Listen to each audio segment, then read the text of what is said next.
మీరు వచ్చినప్పుడు 50 years back NT Ramarao గారు, అక్కినేని నాగేశ్వరరావు గారు ఎంత రెమ్యునరేషన్ తీసుకునేవాళ్ళు? అంటే ఆయన చెప్పడం, నాగేశ్వరరావు గారు నేను ఒక సందర్భంలో చెప్పారు, 10 సంవత్సరాలు అయినప్పుడు కూడా 10 సంవత్సరాలు అయింది, ఇంతవరకు 1,00,000 నేను కళ్ళారా చూడలేదు అని చెప్పి కూడా ఒక సందర్భంలో చెప్పారు. ఎందుకంటే ఇవి బ్లాక్ అండ్ వైట్ వ్యవహారాలు కదండి. వాళ్ళు ఏం చేస్తారంటే ఎప్పుడు చెప్పరు ఇట్లాగా, ఎందుకంటే చెబితే వాళ్ళకి కమిట్మెంటు, లెక్కలు అవన్నీ, ట్యాక్సులు కట్టడం అన్నీ.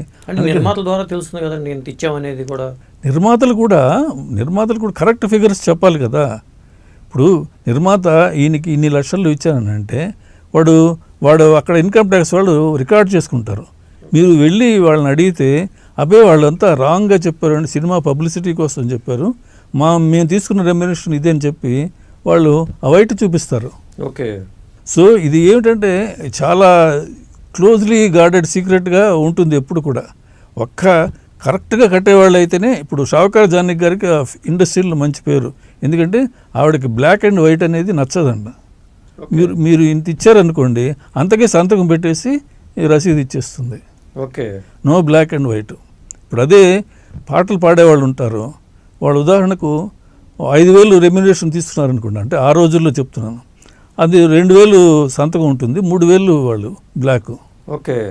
సో అట్లా ఎన్ని పాటలు పాడితే అన్ని 3,000. ఆ డబ్బు ఎక్కడ దాచడం అనేది వాళ్ళకి ప్రాబ్లం అయిపోతుంది. దాంతోనే గొడవలన్నీ వస్తాయి. ఇది బంధువులు ఇళ్ళకి ఇవ్వడం, తర్వాత వాళ్ళు మాకు ఇవ్వలేదంటాం, పేచీలు రావడం.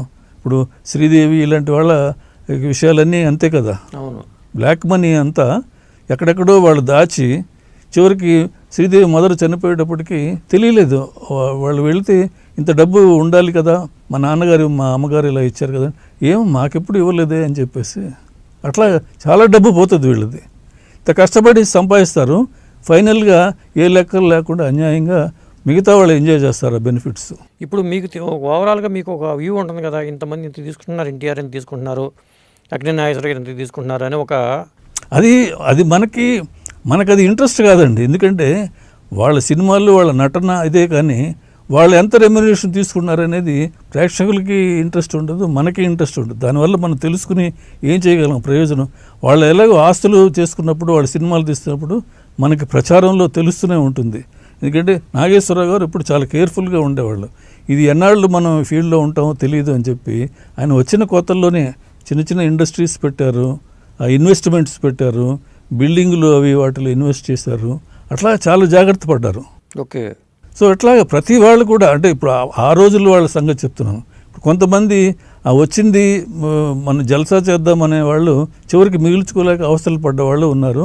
ఇలాగా జాగ్రత్త పడి భవిష్యత్తు గురించి ముందుగానే ఆలోచించి, ఎన్టీఆర్ గారు అయితే చాలా జాగ్రత్త. ఆయన పైసలు విషయంలో ఆయన ఎంత అంటే, ఆయన సినిమాలు తీసేటప్పుడు ఎప్పుడో ఇంతకుముందు సినిమా తీస్తే ఒక వస్తువు అక్కడ జాగ్రత్తగా ఉన్నారని స్టోర్ రూమ్లో ఉందనుకోండి, మళ్ళీ అదే కావాల్సి వచ్చినప్పుడు అది గుర్తుపెట్టుకుని ప్రొడక్షన్ మేనేజరు మళ్ళీ ఇది కొందామనంటే, కొనడం ఎందుకురా, అప్పుడు ఆ పిక్చర్ కొన్నాం కదా, అది అటక మీద పలానా చోట ఉంటుంది అని చెబితే వీడు వెళితే అక్కడే ఉండేది. ఓకే.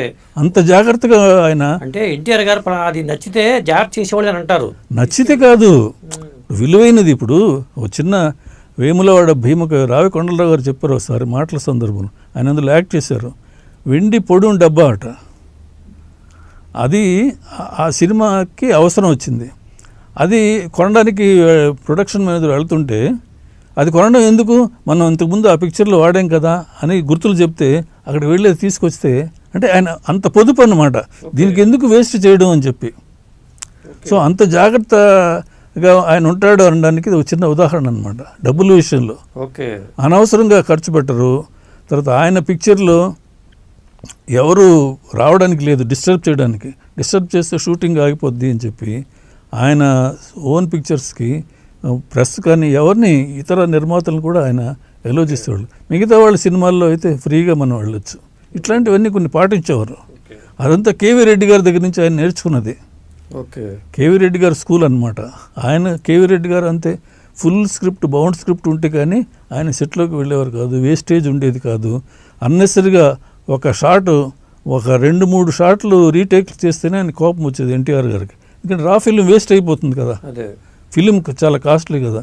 మీకు ఇప్పుడు డైలాగులు ఇంటికి పంపించాము, ప్రాక్టీస్ చేయకుండా ఎందుకు వచ్చి ఇక్కడికి టైం వేస్ట్ చేస్తున్నారని మందలించేవాళ్ళు. అందుకని ఎన్టీఆర్ గారి షూటింగ్ అన్నా, కేవీ రెడ్డి గారి షూటింగ్ అన్నా కొంతమంది ఉన్నారు చాలా భయభక్తులతో వాళ్ళంతా ప్రిపేర్ అయ్యి వచ్చి వాళ్ళ డ్యూటీ చేసేసి వెళ్ళిపోతుంటారు. ఓకే. సో ఇదంతా కూడా ఇంపాక్ట్ సినిమా మీద ఉంటుంది. సినిమా ఎందుకు నష్టపోతున్నారు నిర్మాతలు అంటే వీళ్ళు ఓవర్గా స్పెండ్ చేసేస్తున్నారు. మామూలు పద్ధతిలో తీస్తే ఆడకపోయినా కూడా మనీ నష్టం రాదు, రికవర్ అవుతుంది మనీ. అందుకనే అందరూ ఇన్ని సినిమాలు తీస్తున్నారు. అది తెలుసుకోకుండా ఇప్పుడు హీరో చెప్పాడు కదా అని స్విట్జర్లాండ్ ఒక పాట తీద్దాము, అక్కడ ఒక పాట తీద్దాము, ఇవన్నీ అనవసరం. ఇప్పుడు అదే చక్రపాణి గారు అనేవారు గుండమ్మ కథలో ప్రేమయాత్రలకు అనే పాట ఊటీలో తీద్దామా కొడైకెనాల్ అని అనుకుంటూ ఉంటే పాట బాగుంటే ఎక్కడ తీసినా జనం చూస్తారనేవారు చక్రపాణి గారు. అని పాట మొత్తం విజయ గార్డెన్స్లో తీయించారు. అది హిట్ అయింది కదా ఆ సాంగ్. అదేం లాజిక్. అంటే అక్కినేని నాగేశ్వరరావు గారు తన సినిమాల పాటలకి ఎక్కువ డ్రెస్సులు కావాలనేవాళ్ళట అందరూనండి. అప్పుడు అంటే ఇప్పుడు వాళ్ళు మరీ అన్రీజనబుల్. ఇప్పుడు నాకు ఒక అమితాబ్ బచ్చన్ గారు ప్రొడ్యూసర్ ఒక ఆయన చెప్పాడు, అది మరీ వినగానే చాలా దారుణం అనిపించింది. ఆయన ఒక సీన్లో ఒక సూట్లో రావాలంట. ఆ సూట్ ఏ కలర్ సూటు అని చెప్పేసి మరి ఆయన వేసుకుంటాడు కదా, ఆయనకు నచ్చాలి కదా. అంటే ఆయన అడిగారంట.